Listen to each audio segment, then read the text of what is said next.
vamos a hablar de harina. Si estáis metidos en el mundillo de preparar masas sin gluten, de hacer bizcochos, repostería, panes y tal, seguro que sabéis pues, que hay muchos tipos de harina diferentes y que siempre hay que estar haciendo mezclas de unas cosas y de otras. Y esto pasa porque cada harina al final como que aporta algo diferente a la masa que hace que el producto final, el bizcocho, el pan, la galleta, lo que sea, se parezca lo más posible a si lo hubiésemos hecho con una harina con gluten, una harina de trigo normal. Entonces siempre se intenta mezclar almidones, como el almidón de maíz, el almidón de tapioca, que hacen que la miga sea blandita, con otras harinas como la de arroz o la de sarraceno, que le dan estructura a la masa. Y luego también se añaden otros ingredientes un poco más raros, pero que seguro que os suenan, que son el psyllium y la goma santana. Y eso lo que hacen es darle elasticidad, funcionan como una especie de pegamento. Y dirás, bueno, vale, pero yo no tengo un armario gigante en mi cocina para guardar 50.000 tipos de harinas que voy a necesitar para hacer un día un bizcocho. No te hace falta, aunque ojalá tuviera un armario gigante para guardar harinas, pero no hace falta. Yo tengo esta cajita y aquí tengo todo lo que yo necesito para preparar cualquier receta de masa, así que voy a enseñaros lo que tengo. Lo primero que os voy a enseñar son los almidones. Hay mucha gente que intenta quitárselo a la receta y como que los demoniza un poco. Y bueno, se pueden hacer recetas integrales que también salen bien, pero es que los almidones son muy importantes en las recetas sin gluten. Lo que hacen los almidones es que la miga quede súper esponjosa, súper blandita, suave. Ayudan mucho y los resultados son muy buenos. Yo los que más suelo utilizar son el almidón de maíz y el almidón de tapioca. Ninguno de los dos aporta sabor a la receta, pero ayuda con eso, con esa esponjosidad de la miga. El almidón de maíz hace que la miga quede un pelín más seca y un pelín como más suelta, y el almidón de tapioca tiene una característica y es que cuando lo cueces con agua queda como chicloso. Entonces eso en las masas lo que aporta es que la miga queda como un poco, un pelín más húmeda, que eso en principio no es malo, a no ser que nos pasemos y utilicemos muchísimo, pero en principio no es un problema. Y nada, a mí me gusta mucho, yo lo utilizo mucho. Almidones, check, uno de cada tipo. El siguiente tipo de harina son las que tienen más proteína y como más cuerpo, y son las que van a estar en mayor proporción en la receta realmente. Y aquí tenemos la harina de sarraceno y la harina de arroz. Bueno, vais a ver que hay un montón de ingredientes que son de Naturita y no es que este vídeo sea una publicidad, pero es que yo trabajo con ellos, entonces pues tengo muchísimos ingredientes de su marca en la despensa y me gusta mucho. No es publi, pero aprovecho para deciros que me gusta mucho. ¿Qué pasa con esta harina? Sí que le van a dar sabor a la receta y le van a dar estructura a la masa.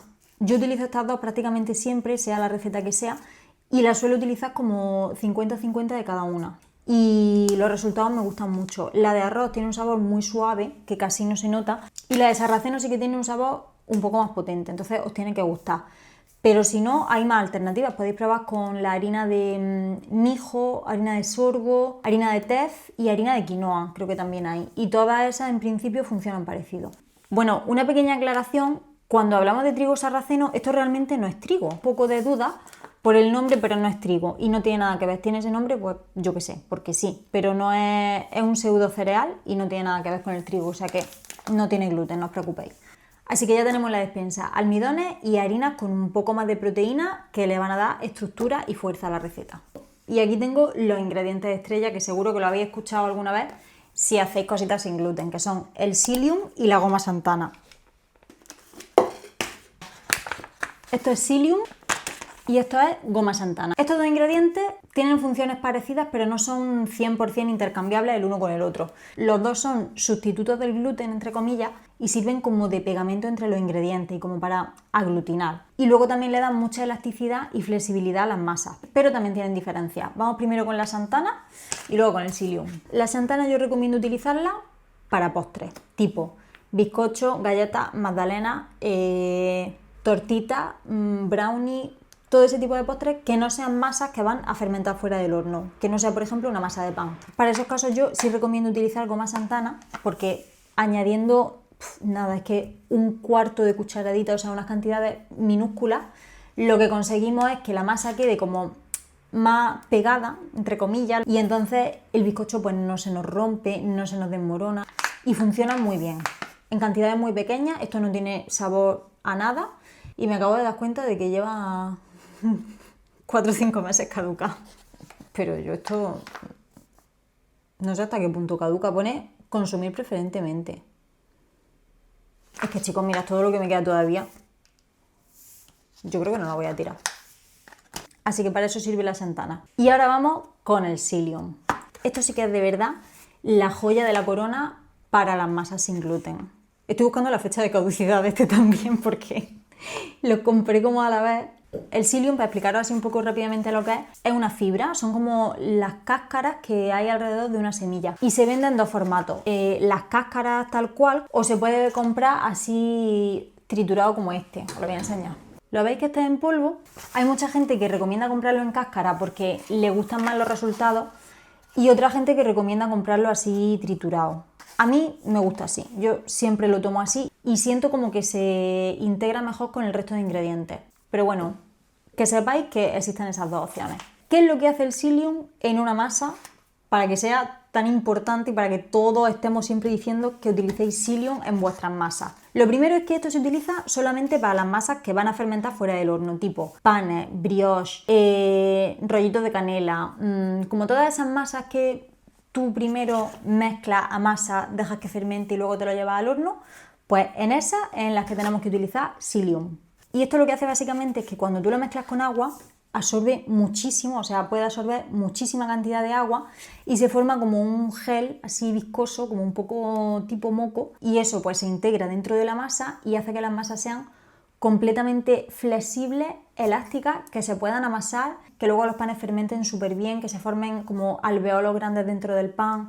El ingrediente estrella es como el principal sustituto del gluten, es que es fantástico. No sé si alguna vez haciendo masas de pan os habéis dado cuenta un poco de cómo es el proceso de hacer la masa, que primero está como muy, como más parecido a una masa de bizcocho, porque está como muy líquida, como que no tiene forma, que tú te imaginas echarla en la mesa para amasarla y es prácticamente imposible, porque está como eso, pues como líquida, como si fuera una masa para verterla en un molde y llevártela al horno. Y luego cuando pasa un ratito empieza como a tomar consistencia y ya dices, vale, esta masa se va pareciendo más a una masa de pan y siento que ya puedo como amasarla con las manos y tal. Y eso pasa porque el Psyllium que tú has puesto en la mezcla pues tarda un rato en absorber el agua, en hidratarse y en formar ese gel que os estaba diciendo. Y en el momento en el que se hidrata y forma el gel, pues ya le da como cohesión a toda la masa y es cuando se convierte en una masa de pan de verdad y cuando tú sientes que ya pues como que puedes amasarle y puedes darle forma al pan y puedes empezar a hacer cosas. ¿Qué pasaría entonces si no utilizáramos Psyllium? Pues pasarían básicamente dos cosas. La primera es que la masa sería prácticamente líquida, porque el pan sin gluten necesita mucha agua para que no quede hecho un ladrillo, pero claro, si no tenemos ningún ingrediente que absorba toda esa agua, pues nos queda una masa pues muy líquida. Entonces, pues al ser tan líquida y tan pegajosa también, pues no podríamos darle forma y no podríamos amasarla ni hacer nada con ella. Y la segunda cosa que pasaría si no utilizáramos Psyllium es que cuando dejásemos esa masa de pan fermentando fuera del horno no crecería bien, porque el aire que genera la levadura cuando está funcionando se escaparía, porque la masa como no sería elástica y no tendría la capacidad de retener el aire dentro, pues dejaría que todo ese aire se escapara y el pan no crecería bien y quedaría también mazacote. Así que la conclusión de todo esto es que si no tenéis Psyllium, que vayáis a comprarlo ya, porque de verdad que vais a notar muchísimo cambio en las masas cuando empecéis a utilizarlo. Entonces, ¿qué necesitamos para hacer masas sin gluten? Almidones, harinas con más proteína, goma Santana y Psyllium.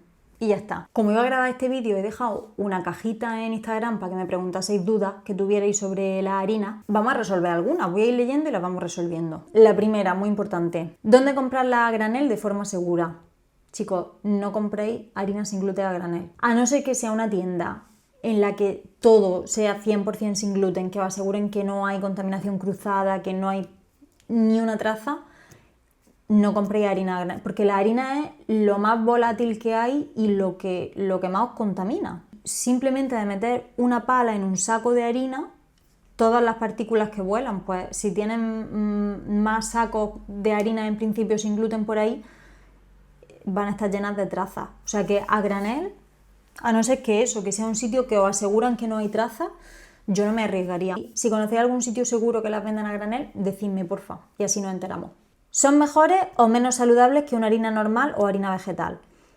Es que ni una cosa ni la otra, ni son mejores, o sea, si no puedes tomar gluten, pues son mejores, porque son las que puedes tomar, pero tampoco son menos saludables, son pues una alternativa. Son un poco más rollo para cocinar con ellas porque necesitas hacer más mezcla y necesitas tener una receta que sepas que funciona. pero ni una cosa ni la otra. Por eso yo siempre digo que si no tenéis un problema con el gluten que os hayan diagnosticado y que de verdad tengáis que retirarlo, no lo retiréis. No utilicéis harina sin gluten pensando que vais a comer más saludable por eso, porque es que no... ¿Has visto que han sacado una harina de trigo sin gluten? Sí, lo he visto. Yo todavía no la he podido probar. No sé cómo funcionará, ni si la van a comercializar pues en muchos sitios, si va a ser un poco más difícil conseguirla. No tengo ni idea. Pero justo el otro día vi una publicación en Instagram sobre esto y tengo muchísima curiosidad. O sea, imaginaos que funciona igual de bien que una harina de trigo normal, pero que es sin gluten. Estaremos atentos para probarla porque me da de verdad mucha curiosidad. ¿Con los paquetes preparados salen bien las cosas o hace falta además algún emulsionante? Pues mira, he cogido precisamente uno, este es de Naturdaxa. Yo normalmente no tengo muchos preparados, pero este me lo mandaron para probarlo y honestamente me gustó. No sé decir con otros porque no sé los ingredientes que tienen, pero este, por ejemplo, tiene almidón de maíz, harina de arroz, psyllium y espesante. Entonces, pues a este no le haría falta nada más. Pero normalmente las recetas que utilizan mixes de este tipo ya os dicen la propia receta si aconsejan añadir un extra de psyllium o de Santana o si no hace falta. Por eso a veces es difícil coger una receta en la que se están mezclando como harinas naturales, ¿no? Que no son mixes, y cambiarlo por un mix. En general, quedaos con eso. Cuando en un mix ya lleva goma Santana o goma guar, que también se utiliza, y psyllium, se supone que no hace falta añadir un extra. ¿Cómo mezclarla? ¿Cómo activar el psyllium para la elasticidad y el amasado manual casero? Pues para mezclar la harina no hace falta mucho, simplemente en el bol pues tú echas el almidón, las dos harinas que estés utilizando y el psyllium. Lo mezclas bien y ya luego añades la levadura, el agua, la sal, el resto de cosas. Hay mucha gente que el psyllium primero lo mezcla con agua y ese gel que se forma lo añade. También se puede hacer así y también queda muy bien. ¿Vale la pena hacer la mezcla de harina o mejor comprarla ya hecha? A mí me gusta hacer yo la mezcla de harina porque así puedo controlar un poco mejor cuál va a ser el resultado, porque sé cuánto almidón estoy poniendo, cuánta harina, cuánto no sé qué. Cuando tienes un mix, pues eso no lo puedes controlar tanto.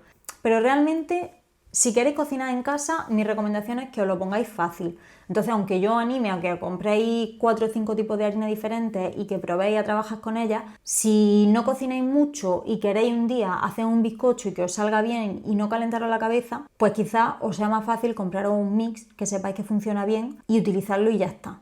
Para mí sí vale la pena comprar la harina y es verdad que una vez que aprendes pues es muy fácil y ya veis que tampoco son tantos tipos. O sea, realmente con que tengas 4 harinas o así no es tantísimo. Pero a lo mejor para vosotras os resulta más fácil con un mix. Lo que sí es verdad es que si vais a hacer panes, os merece la pena meteros en este mundo de comprar varios tipos de harina y experimentar con ellas, porque los resultados son mucho mejores que los de los mixes, en mi opinión. Vale, la harina de avena tiene gluten, hay que coger específicas sin gluten. La harina de avena tiene gluten, o sea, la avena, hay como un poco de controversia con esto, porque la avena de por sí se supone que no tiene gluten, pero que prácticamente siempre está contaminada. Entonces, se trata como si sí tuviera gluten. Y siempre hay que buscar la harina de avena o la leche de avena o lo que tomemos de avena que especifique que es sin gluten. Aún así, hay mucha gente que no puede tomar gluten, que la avena sin gluten le sienta mal. Eso me pasa a mí. Y por eso yo no he enseñado harina de avena porque no tengo. Esta me gusta. ¿Cómo hacer masa madre? Chicos, tengo esa asignatura pendiente y antes de verano yo tengo que hacer un pan de masa madre, me apetece muchísimo. De esta se me ha olvidado hablaros. ¿La de almendra la haces tú o la compras ya molida? La harina de almendra yo la compro ya molida y esta harina funciona muy bien en repostería. No para hacer un bizcocho solo con harina de almendra, pero si ponéis una parte de harina de almendra, por ejemplo 2 cucharadas o 3 cucharadas y le quitáis un poquito de harina de sarraceno, por ejemplo, os va a funcionar muy bien, porque la harina de almendra hace que las masas queden jugosas y que se mantengan así jugosas sin resecarse durante más tiempo. O sea que la harina de almendra funciona muy guay. Sigo esperando la receta de pizza. Me diste esperanza y me quedé con las ganas. Perdón, la voy a hacer, de verdad que la voy a hacer. Es que yo me desesperé también un poco. Hice 4 o 5 intentos, no conseguía que me saliera como yo quería y dije, a tomar por saco, y dejé de hacerla. Pero la voy a hacer, os lo prometo. Y bueno, chicos, eso sería todo. Espero haberos aclarado las dudas y espero también que esto os haya animado a compraros vuestra harina y empezar a hacer postres y hacer panes en casa y nada más, si tenéis cualquier duda, dejadmela en comentarios y la respondo ahí o cojo la idea para hacer el próximo vídeo. ¡Adiós!